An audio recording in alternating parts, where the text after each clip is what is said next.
So the mwako yensa mfofro emu na pani bi de ensembi kwadan court na ya sembe ye fa anti-gay bill no ehun sensem sanka court no nka memma wo mamra hyebedwafo no ekwan na afi wo mo enye sa emra no ehun semuntum nanso nei basum konkunu ya pa wo mo se wonye hwehwemu no ne ade no wo mo abosansem no agua wo anye antumo Adom TV Kasee etwaso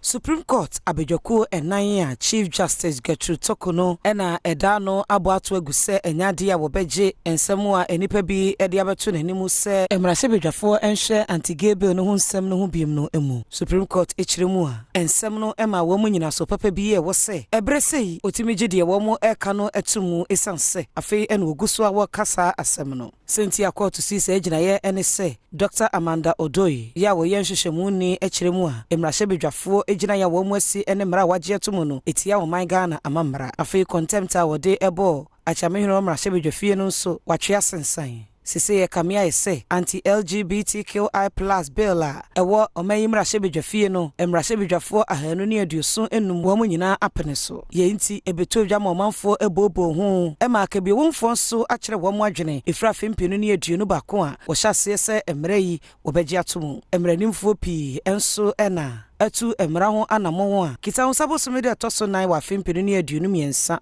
wode ho nsem ekokoto koto enim